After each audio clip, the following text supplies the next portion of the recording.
한 달 동안 안녕하셨습니까? 좀 코로나가 나아질 줄 알았는데 델타 변이 때문에 4차 유행이 시작되어 더 어려워졌네요. 몸 조심하시기 바랍니다. 그럼 대전 엘리사벳 형제회 8월 원래회를 시작하겠습니다. 시작 기도로 시작하겠습니다. 성부와 성자와 성령의 이름으로 아멘. 기도합시다. 지극히 높으시고 영광스러운 하느님이시여, 제 마음의 어두움을 밝혀주소서.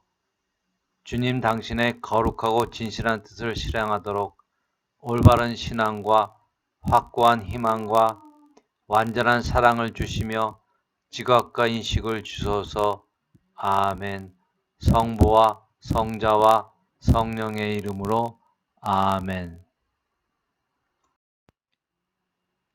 그럼 김일득 모세 영보님의 Care for Creation 제2부 가족 피조물 제4장 태양 형제 생태론의 영성 강의를 들으시겠습니다.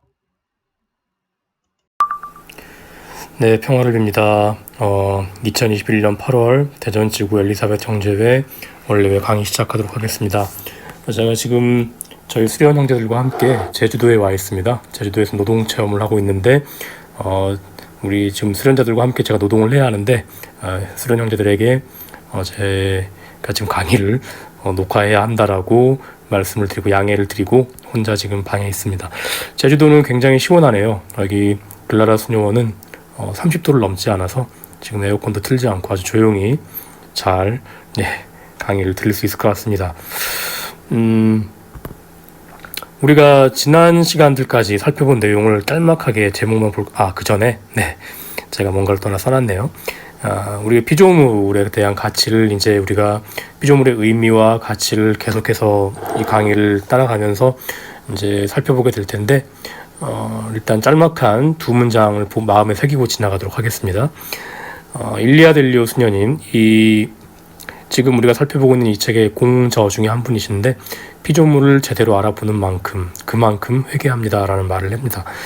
사실 이 말이 틀린 말이 아니에요. 우리가 피조물의 의미를 제대로 알아본다는 것은 하나님께서 창조하신 이 세상의 의미를 제대로 알아보고 내 형제 자매들의 의미와 가치를 제대로 알아보고 내 자신에 대해서도 알아본다는 것이거든요. 그래서 하나님의 피조물로서의 나를 알아본다는 것, 따라서 피조물을 제대로 알아보는 만큼 그만큼 나는 하나님께 더 가까이 가게 되는 것이고 그만큼 눈이 열리게 되는 거죠.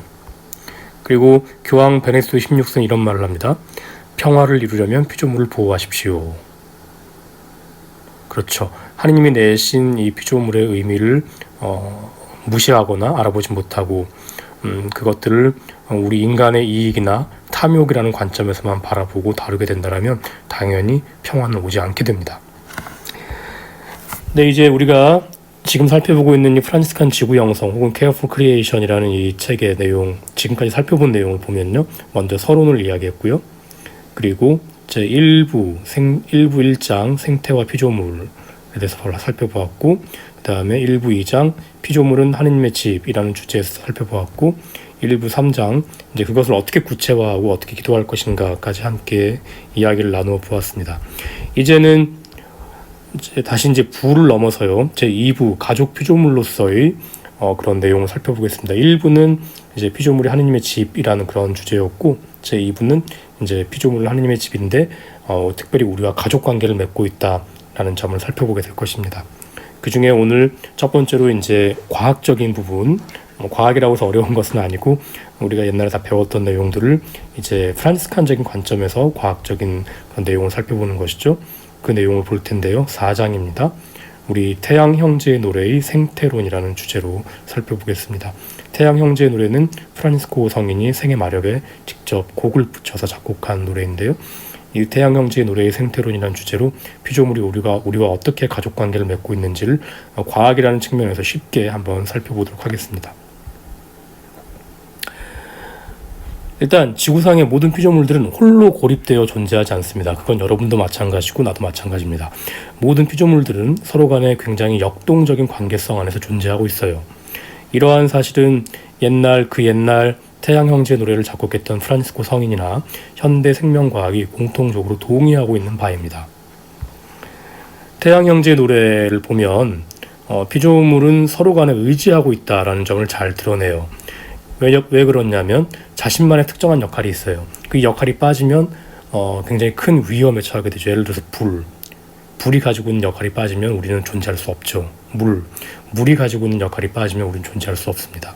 바람도 마찬가지고 눈인 달도 마찬가지고 어머니인 자매 땅도 마찬가지입니다. 이렇게 서로가 서로에게 연결됨을 태양의 노래는 함축하고 있습니다. 20세기까지의 생물학자들은 우리 피조물들의 관계가 경쟁과 포식의 관계에 있다고 봤어요.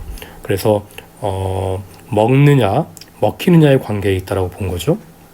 하지만 최근의 연구 결과에 따르면 그러한 관계를 넘어서서 피조물은 단순히 먹고 먹히느냐의 관계가 아니라 서로 의존하고 있다는 관계성이 강조가 됩니다. 심지어는 서로 다른 생물 종들 사이에서도 협력 관계가 있다는 것이 밝혀지고 있습니다. 이렇게 생명은 다양하고 상호 의존적이고 연약합니다. 프란치스코는 이러한 생명의 다양성, 상호 의존성, 또 이 각각의 피조물이 가지고 있는 그 허약함, 연약함에 대해서 이미 지금보다 수세기 전에 생태학과 생물학이 발전하기 훨씬 이전에 이러한 사실을 영적인 통찰로 꿰뚫어 보고 노래했죠. 그것이 바로 태양 형제의 노래입니다. 우리가 생물 다양성 혹은 생명 다양성이라고 부르는 용어가 있는데 이 생물이 아주 다양하다라는 거죠. 종류가 다양하다는 것인데 이 생물 다양성은 프란치스칸 영성 안에서도 굉장히 특별히 중요합니다. 프란치스코의 그 삶을 이야기하는 초기 전기 사료를 살펴보더라도 그 안에 아주 수많은 피조물이 등장을 합니다. 아마 그 중에 가장 유명한 이야기가 새들에게 설교한 이야기일 거예요. 프란치스코가 새들에게 설교했고 새들은 프란치스코의 설교를 귀 기울여 들었다라는 그런 이야기가 있는데 이 이야기는 우리 현대인들이 듣기에는 굉장히 황당하죠. 혹은 반대로 이 황당한 이야기에 또 매력을 느끼기도 하죠. 그런데 이 이야기에서 중요한 것은 프란치스코가 새들에게 설교했다는 사실 그 자체가 아닙니다. 이 전기를 잘 읽으셔야 돼요. 먼저 한 문장을 읽어줄게요. 1첼라노 58의 이야기인데요. 새들이 그렇게 공손한 태도로 하느님의 말씀을 경청하는 것을 보고서 전에 새들에게 설교하지 않은 자신의 무관심에 스스로를 나무라기 시작하게 되었다. 그런 일이 있고 난 다음 날부터 그는 모든 새들과 동물 그리고 파충류에게까지 비록 감각 없는 피조물에게까지도 그들의 창조주를 찬미하고 사랑할 것을 열의를 다하여 권하였다라고 첼라노가 적고 있습니다. 이 프란치스코와 피조물이 맺었던 관계를 새들에게 설교한 이야기라는 상징을 통해서 이제 설명을 하면서 사실 첼라노가 집중하고 있는 부분은 새들에게 설교한 그 자체가 아닙니다. 중요한 것은 새들에게 설교한 후 프란치스코 성인에게 일어난 변화예요. 즉 모든 피조물이 하느님의 피조물이자 우리의 형제 자매라는 자각인 것이죠. 그래서 새들에게도 하느님에 관한 이야기를 내 형제 새들에게 자매 새들에게 들려주어야 한다는 것입니다. 그래서 첼라노는 이어서 이렇게 적습니다. 새들이 그렇게 공손한 태도로 하느님의 말씀을 경청하는 것을 보고서 전에 새들에게 설교하지 않은 자신의 무관심에 스스로를 나무라기 시작하게 되었다. 즉 이전에는 이제 새들에게 설교하지 않았던, 즉 이전에는 형제 자매로서의 피조물을 발견하지 못했던 자신의 무관심을 스스로 나무랐다는 거죠. 계속 읽겠습니다. 그런 일이 있고 난 다음 날부터 그는 모든 새들과 동물 그리고 파충류에게까지 비록 감각 없는 피조물에게까지도 그들의 창조주를 찬미하고 사랑할 것을 열의를 다하여 권하였다. 네, 제가 사실 앞서 제시했던 그 문장과 똑같은 문장입니다. 그러니까 중요한 점은 여기서 프란치스코가 새들에게 설교했다라는 그런 전설 같은 이야기가 아닙니다. 그것이 아니라 새들에게 설교하고 난 후 일어난 변화입니다. 즉 프란치스코 성인에게 일어난 변화. 이전에는 형제 자매로 보지 못했던 그 새들과 모든 피조물을 형제 자매로 보게 되었고, 그래서 하느님에 관해서 형제 자매로서 똑같은 피조물로서 하느님에 관해서 이제 설교하기, 이야기하기 시작했다라는 점이죠. 프란치스코의 많은 그 피조물과 관련된 이야기들이 사실은 좀 이렇게 재해석되어야 합니다. 일종의 탈신화화라고 하겠죠. 신화적인 요소를 벗겨내고 제대로 읽어야 하는데 구피오의 늑대 이야기도 마찬가지고 또 여러 가지 다른 이야기들도 그러합니다. 오늘은 이 새들에 관한 이야기만 하고요. 생태계는 굉장히 역동적입니다. 일단 지구상의 피조물들의 삶은 굉장히 고립되거나 지루하거나 단조롭거나 똑같은 모습이 아니라 매우 역동적인 서로 간의 작용으로 이루어집니다.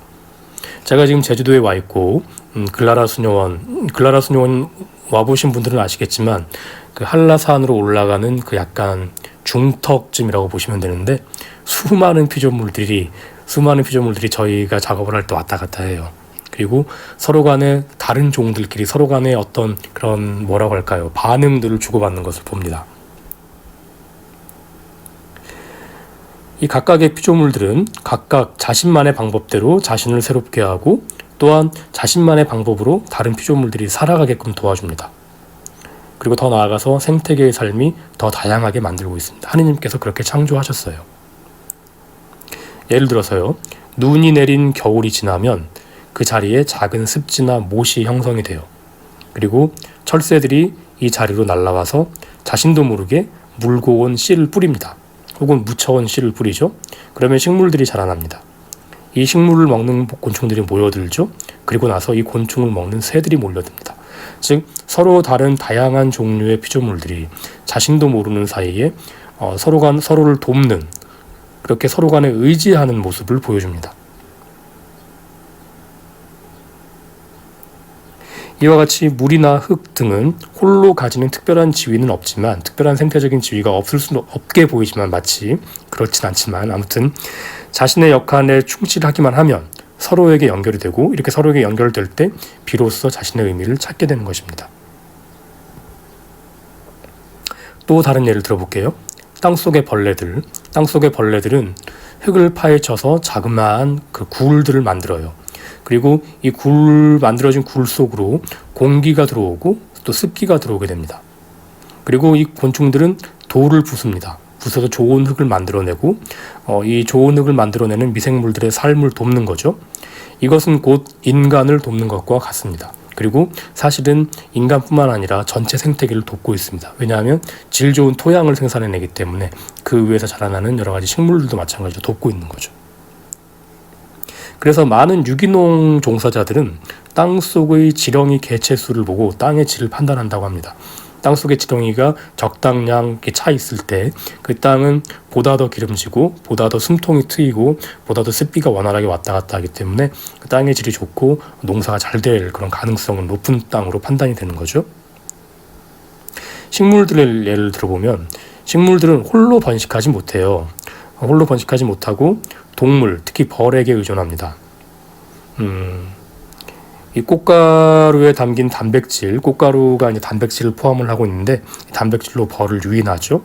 그리고 이 벌들이 꽃과 꽃 사이를 오가면서 자연스럽게 이제 수분을 해주는 거죠. 그 자연스럽게 식물의 번식이 이루어집니다. 한 가지 재밌는 이야기를 드리면 저희 대전 수련소의 뒷마당에 농장이 있잖아요. 농장이 있는데 저희가 아사기 고추도 심고 청양고추도 심었어요. 근데 아사기 고추와 청양고추의 이 간격이 멀지 않게 이렇게 저희가 심었는데 저희가 아사기 고추를 수확해서 먹는데 엄청 매운 거예요. 그래서 저는 이해가 안 됐어요. 왜 이게 맵지? 이건 오이처럼 달아야 되는데? 라고 했는데 누가 옆에서 설명을 해주더라고요. 그 청양고추와 아사기 고추 사이가 그 옛날이 아니죠. 그 이전에 막 커갈 때 간격이 너무 좁다 보니까 벌들이 그 사이를 쉽게 왔다 갔다 하면서 아사기가 청양이 됐다라는 설명을 들은 적이 있습니다. 심지어 이렇게 상호 의존적인 관계가 굉장히 특별한 모습으로 식물과 동물들이 함께 진화하기도 합니다. 그러니까 식물과 동물이 각각의 역할에 맞게 혹은 각각을 더 잘 도울 수 있게 함께 진화한다라는 거죠. 예컨대 그 사막의 선인장들 중에 일부 종류는 밤에만 꽃을 피우는데 하필이면 또 밤에만 활동하는 박쥐가 와서 이 선인장의 수분 작업을 혹은 번식을 도와줍니다. 또한 어떤 토마토는 아주 특별한 소리와 진동에만 꽃가루를 열어요. 근데 지구상의 단 한 종류의 벌만 이 진동을 낼 수가 있습니다. 그래서 이 토마토는 그 벌이 없으면 번식이 안 되는 거죠. 이렇게 피조물들은 함께 연결되어 있고 때로는 함께 진화하고 있습니다. 그렇다면 지구에는 얼마나 다양한 생명체들이 존재할까? 지금까지 생물학자들 혹은 생명학자들이 얼마나 많은 개체를 발견했을까? 지금까지 밝혀지고 그래서 이름을 지어준 피조물이 1900만 개라고 합니다. 지금까지 밝혀지고 이름을 지어준 피조물이 1900만 개래요. 그래서 이제 그 피조물이 어떤 역할을 하는지도 알고 있죠. 그런데 아직 밝혀지지도 않았고 그래서 어떤 작용을 하는지 밝혀내지도 못했고 그래서 이름도 못 붙여준 피조물이 1억 500만 이상이죠. 그러니까 우리가 사실 알고 있는 것은 정말 이 피조물계의 아주 일부만 알고 있는 것입니다. 아직까지 대부분의 피조물 세계에 대해서는 정확하게 파악도 못했고 그래서 어떤 작용을 하는지도 어떤 생태적인 지위를 가지고 어떤 역할을 하는지 밝혀내지도 못했고 그래서 이름도 못 붙여준 피조물이 1억 500만 아마 더 있을 겁니다.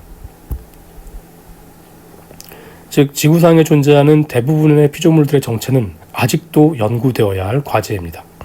이렇게 지구상의 생명의 다양성, 생물 다양성은 인간의 지식과 이해보다 훨씬 더 크고 훨씬 더 넓습니다. 우리가 이름을 붙여준 피조물 중에 56%는 아주 놀랍게도 곤충들이에요. 그러니까 우리가 이름을 붙여준 피조물들의 종류가 100개라고 치면 그 중에 절반 이상이 곤충들이라는 거죠. 실제로 곤충들은 지구를 경영하고 있는 피조물들이라고 이야기를 합니다. 그리고 우리가 이름을 붙여준 피조물 전체 중에 8%가 균류예요. 균류. 그리고 나머지 0.4%가 척추동물입니다. 즉 인간과 같이 이렇게 척추를 가지고 있는 동물들. 그러니까 척추동물의 숫자가 그만큼 비율이 적은 거죠. 그런데 우리가 많은 경우 동물을 생각하면 대개는 척추동물부터 시작을 하는데 사실 그렇지 않다는 거죠.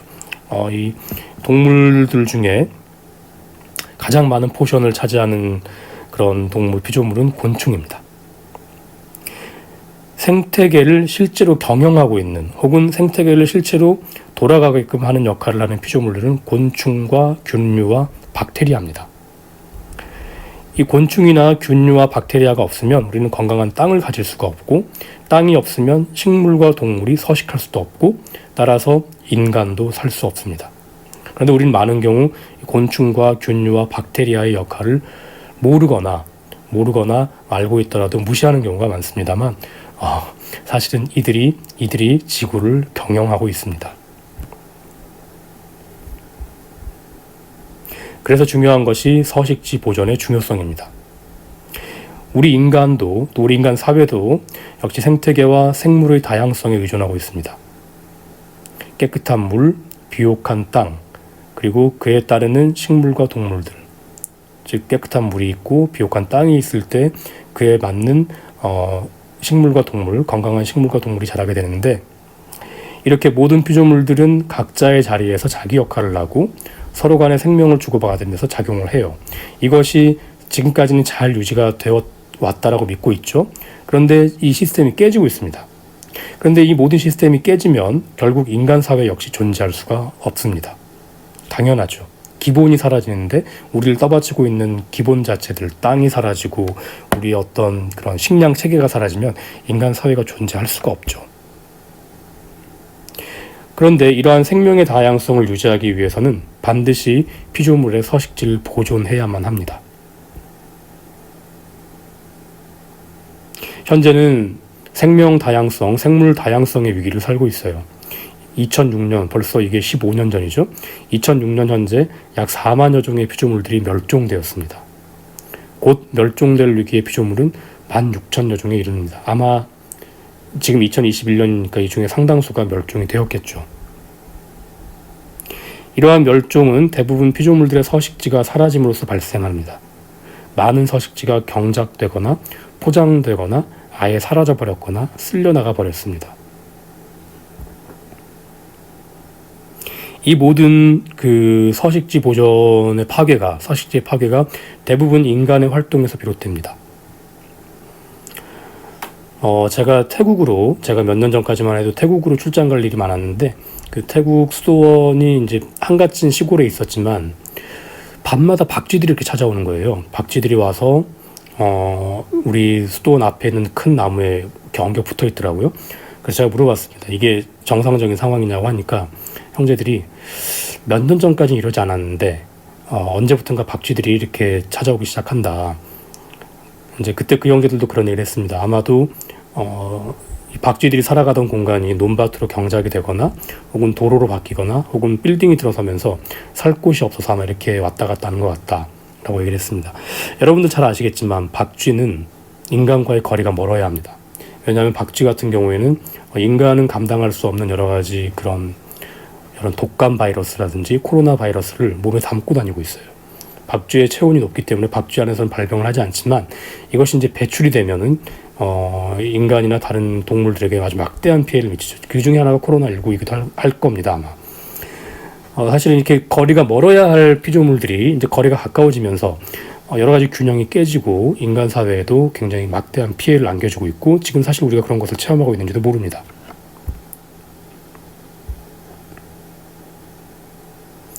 예를 들어서 우리가 흔히 보는 호수나 강의 그 화학적인 성분이 아주 조금만 바뀌어도 혹은 물 온도가 조금만 바뀌어도 어떤 피조물은 멸종에 이를 수가 있습니다. 한 피조물이 멸종하면 이와 관련된 피조물이 함께 멸종하는 것은 시간 문제이고 결국 이것을 쭉 따라가 보면 모든 인류의 생존 문제와 직결되어 있습니다. 현재 우리 피조물의 다양성을 위협하는 가장 큰 문제는 지구온난화입니다. 이 미세한 온도 상승이 몇만 년간 똑같은 작용과 역할을 하던 피조물들에게 변화를 일으키기 시작했습니다. 그러니까 굉장히 안정적으로 이렇게 쭉 내려오던 그런 피조물들의 어떤 역할이라든지 작용에 최근에 일어난 이 온도 상승으로 변화가 발생하기 시작했다는 거죠.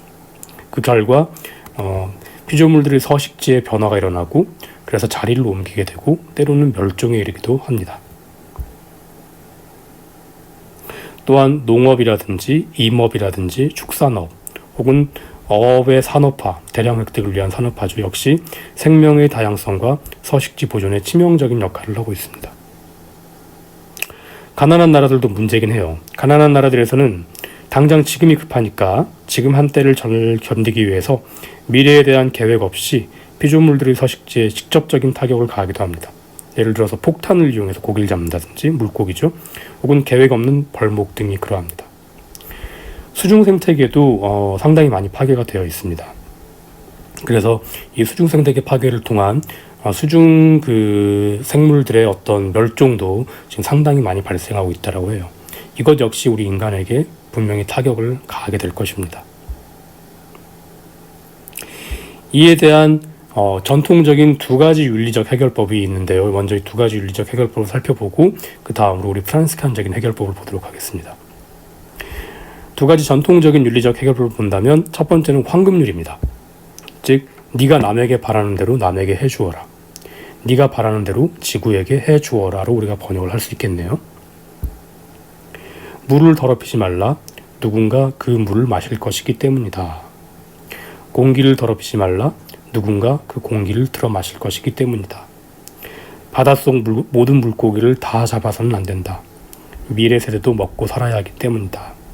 이제 이것이 황금률이죠. 사실 이것만 잘 돼도 우리 피조물에는 획기적인 전환이 일어날 것이라고 저는 믿습니다만, 그런데 이러한 접근은 순수하게 인간 이익의 차원만을 고려한 것입니다. 즉, 그 피조물 자체에는 의미를 두지 않고 우리 주변 이웃 인간들 혹은 후대에 태어날 다른 우리 인간들, 우리 후세대를 위한 대단히 인간 중심적인 차원만을 고려한 것이고 피조물에는 어떤 피조물만의 가치와 피조물만의 의미는 고려하지 않은 것입니다. 이렇게 해도 환경 문제가 개선되긴 할 겁니다. 하지만 그 저변에 지구가 인간을 위해서 존재한다는 의식이 있으므로 그리 성숙하거나 프란시스칸적인 방법론은 아닙니다. 그리고 성경이나 프란시스칸적 피조물관이 반영된 접근법도 아닙니다. 자, 두 번째 전통적인 윤리적인 해결법은 관리자 청지기론인데요. 창세기 1장 28절에 이런 말이 있습니다. 자식을 많이 낳고 번성하여 땅을 가득 채우고 지배하여라. 그리고 온갖 생물을 다스려라. 실제로 이것이 이제 서구 문화의 어떤 하나의 철학이 되게 됐죠. 가득 채우고 지배하여라. 그런데 여기서 다스리라는 단어를 이제 많은 경우 잘못 이해를 했습니다. 그래서 제왕처럼 내키는 대로 다 처리하는 경우가 많았죠. 그런데 본래 그 뜻이 아닙니다. 하느님께서 다스리시는 방법은 사랑과 정의입니다. 따라서 인간도 역시 사랑과 정의로 하느님을 대신해서 모든 피조물을 돌보아야 한다는 것이죠. 여기서 지배하여라, 다스려라의 의미는 우리가 상식적으로 생각하는, 흔히 쉽게 생각할 수 있는 포괄적으로 내키는 대로 지배하고 다스리라는 것이 아니라 하느님께서 사랑과 정의로 다스리시듯이 우리도 사랑과 정의로 다스리라는 뜻입니다. 이러한 사랑과 정의의 다스림 혹은 이러한 사랑과 정의의 법은 가난한 사람들, 이민자들, 과부들, 고아들, 버림받은 이들에게도 똑같이 적용됩니다. 이것이 이제 성경에 나타난 메시지이기도 해요. 인간을 포함해서 모든 피조물 안에 하느님의 사랑과 정의가 살아있다고 믿는다면 그 모든 피조물을 안전하게 지켜야 합니다. 그것이 하느님의 뜻입니다. 지구는 본래 하느님의 것이에요. 피조물도 다 하느님의 것입니다. 우리는 하느님을 대신하여 이 지구를 사랑과 정의로 돌보고 관리해야 하는 것입니다. 이것이 이제 그 성경에 기반한, 특별히 구약 성경에 기반한 어떤 윤리적인 해결법이라고, 이런 지금 우리가 겪고 있는 서식지 보존의 문제라든지 생물 다양성의 상실 문제라든지 이 문제를 해결의 단초를 제공할 수 있는 그런 성경적인 해결법이라고 보시면 되겠습니다. 마지막으로 이제 우리다운 해결법, 프란치스칸적인 해결법을 보겠습니다. 프란치스칸적인 해결법의 핵심은 형제됨입니다. 자, 다스림도 아니고요. 물론 사랑과 정의의 다스림이지만 다스림도 아니고, 소위 다스림이라는 것은 이제 청지기 이론인데요. 혹은 황금률 이론도 아닙니다. 우리의 해결법, 이 생물 다양성의 위기, 서식지 상실의 위기, 그래서 우리 모두가 위태로워지고 있는 이 위기의 해결법을 우리는 형제됨으로 제시하는 겁니다. 프란치스코는 모든 피조물에게 청직이나 관리자가 아니라 형제였습니다. 프란치스코는 피조물을 자기가 책임지고 보호해야 할 대상으로 보지 않았습니다. 그것이 아니라 자기 형제로서 보았죠. 그러니까 피조물 형제에게 하느님에 관해서 이야기하기를 원했던 겁니다. 프란치스코는 예수님도 형제로 보았습니다. 가만히 보면요, 인간은 예수님의 인간성과 예수님께서 가지고 있던 그 인간 물질성을 함께 나누고 있습니다. 이처럼 예수님과 인간이 형제 관계이듯이 인간과 피조물 역시 형제 관계에 있다고 보았던 것입니다. 그리고 이 세상과 피조물은 하느님을 보여주는 거울이에요. 또한 아무리 가치 없어 보이는 피조물이라도 생태계 안에서는 묵묵히 자기 역할을 수행하고 있습니다. 그래서 다른 피조물에게 생명을 선사하고 있습니다. 이것이 우리가 지난 시간에 살펴보았던 피조물이 그리스도의 설계도대로 창조가 되었기 때문에 그래요. 그래서 우리 인간의 가치, 인간이 매기는 가치와는 상관없이, 인간이 매기는 가격과는 상관없이, 인간이 매기는 능력치와는 상관없이 어떤 피조물이든 자기만의 역할을 통해서 생태계 안에서 공헌을 하고 있습니다. 그만의 의미를 가지고 있는 거예요. 이런 면에서 볼 때 오히려 인간보다 나을 수도 있습니다. 우리 프란치스칸은 피조물의 소중함을 이야기할 때 그 피조물의 어떤 현실적 가치 혹은 시장 가격을 이야기하는 것이 아닙니다. 그것이 아니라 그 피조물이 어떤 식으로든 하느님을 반사하고 계시하고 있고, 즉 드러내고 있음을 찬미하고 기뻐하는 것입니다. 따라서 아무리 쓸모없어 보이는 피조물이라도 바로 이런 의미에서 형제이자 보배입니다. 아까 곤충과 균류와 박테리아에 대해서 말씀을 드렸죠. 이들이 사실상 지구를 경영하고 있습니다. 하지만 우리 사람들은 이들에게 별다른 가치를 두고 있지 않아요. 하지만 그들은 그들의 역할을 통해서 어떻게 보면 이제 인간과의 관계를 면에서 보자면 우리 인간 사회를 떠받치고 있는 것이죠. 바로 그런 의미에서라도 그들은 형제이자 보배입니다.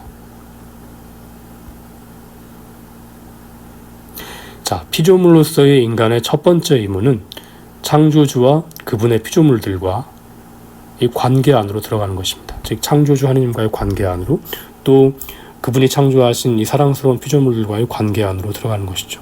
즉 다른 말로 하자면 우리의 첫 번째 의무는 창조주 하느님을 사랑하고 그분이 내신 그분의 사랑하는 피조물들을 사랑하는 것입니다. 많은 경우에 하느님은 사랑하면서 하느님께서 창조하신 것은 사랑하지 않는 사람들이 있습니다. 그래서는 안 된다는 거죠.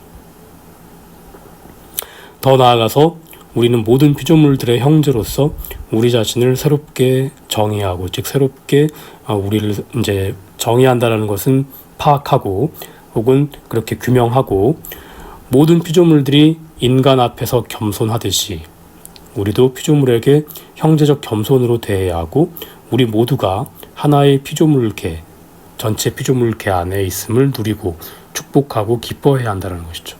우리도 그들의 일부이고 그들 덕분에 살고 있고 그들 덕분에 지금 이렇게 활동을 하고 있고 그들 덕분에 인간 사회를 이루고 있고 이 문명을 이루고 있고, 따라서 그들에게 감사해야 한다는 것입니다.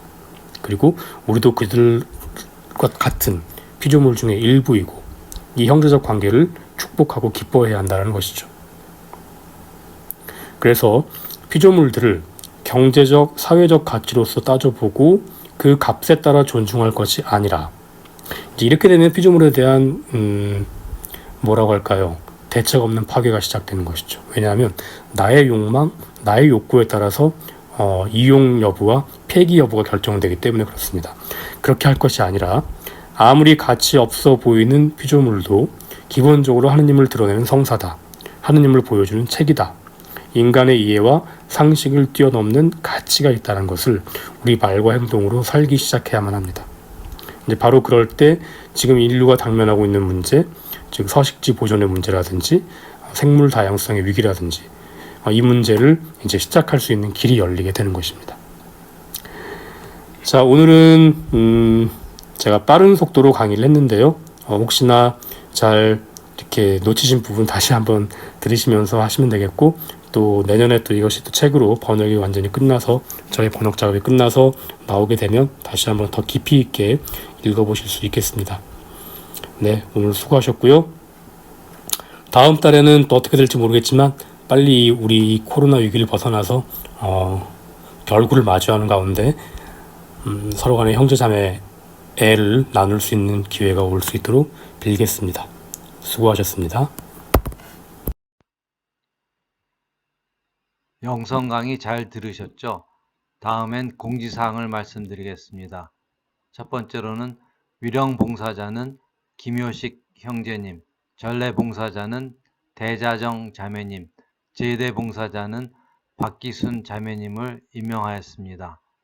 두 번째로는 홍기임 카타리나 자매님이 청주에서 유성구역으로 전입 오셨습니다. 환영합니다. 세 번째로는 입회자 면담은 8월 21일 9시부터 17시까지 목동 성당에서 있겠습니다.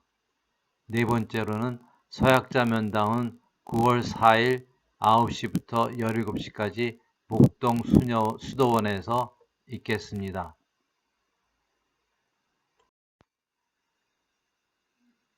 그러면 원래회를 끝기도로 마치겠습니다. 성부와 성자와 성령의 이름으로 아멘. 기도합시다. 지극히 자비로우신 하느님, 당신은 평화의 주인이시며 사랑을 원하시오니 당신 종인 저희에게 당신 뜻에 참으로 일치하게 하시며 우리 평화를 깨트리는 온갖 유혹을 이기게 하소서. 우리 주 예수 그리스도를 통하여 비나이다. 아멘.